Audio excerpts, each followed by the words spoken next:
Assalamualaikum warahmatullahi wabarakatuh. Nama saya Arini Handayani dari kelompok 9 dengan materi aliran-aliran dalam ekonomi Islam. Di sini saya akan menjelaskan aliran-aliran dalam ekonomi Islam. Yang pertama ada aliran Iqtasaduna.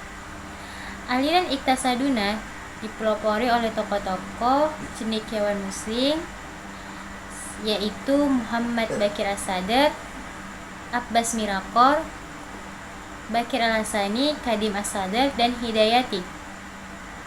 Aliran ini berpendapat bahwa ilmu ekonomi tidak akan pernah sejalan dengan Islam.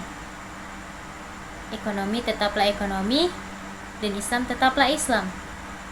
Keduanya tidak akan pernah bisa dipersatukan karena keduanya berasal dari filosofi yang saling kontradiktif. Yang satu anti-Islam, sedangkan yang lainnya Islam. Kemudian aliran ini menolak pernyataan yang menyatakan bahwa masalah ekonomi itu muncul dikarenakan sumber daya yang terbatas dengan keinginan manusia yang tidak terbatas. Mazhab ini menolak pernyataan itu karena Islam tidak mengenal sumber daya yang terbatas, seperti yang tercantum dalam Al-Quran, Quran Surah Al-Qamar ayat 49, yaitu sungguh kami telah menciptakan segala sesuatu dengan ukuran yang setepat-tepatnya. Artinya, Allah telah menciptakan sesuatu dengan ukuran yang sempurna. Allah telah memberikan kebutuhan yang cukup atau memberikan kebutuhan sumber daya yang cukup untuk seluruh manusia di dunia ini. Kemudian keinginan manusia itu terbatas. Contohnya seperti keinginan manusia akan berhenti minum jika dahaganya terpuaskan. Kemudian mazhab ini berpendapat bahwa masalah ekonomi itu muncul dikarenakan distribusi yang tidak merata.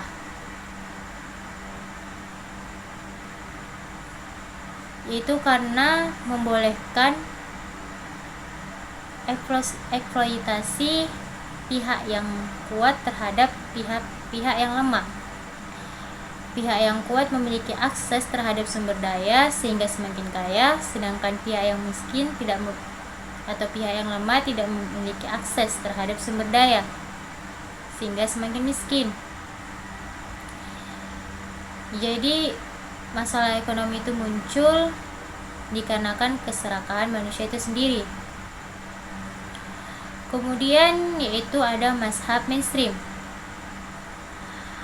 Mazhab ini atau aliran ini dipelopori oleh tokoh-tokohnya yaitu Umar Chapra, Mannan, dan Siddiqui.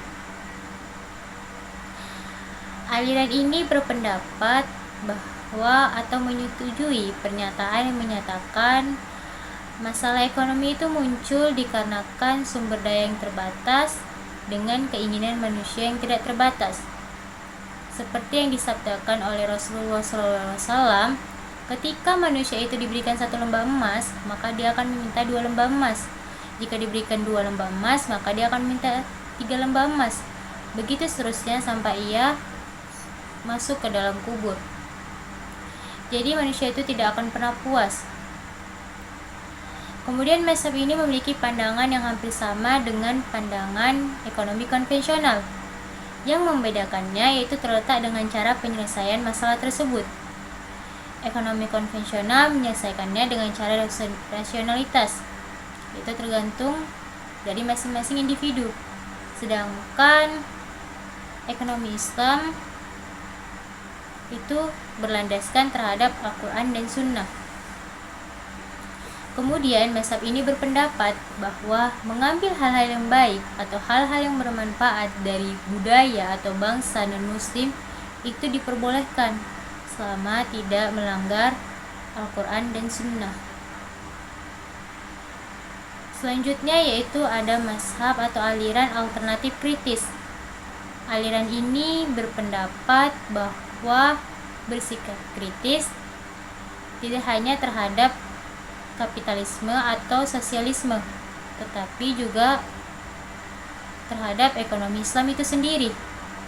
Mereka yakin atau mereka percaya bahwa Islam itu pasti benar, tetapi mereka belum percaya bahwa ekonomi Islam itu benar, karena ekonomi Islam itu hanya menafsirkan dari Al-Quran dan hadis yang nilai kebenarannya tidak mutlak, sehingga perlu diuji kebenarannya sama seperti ekonomi konvensional. Baiklah, hanya itu saja yang dapat saya jelaskan dari materi saya.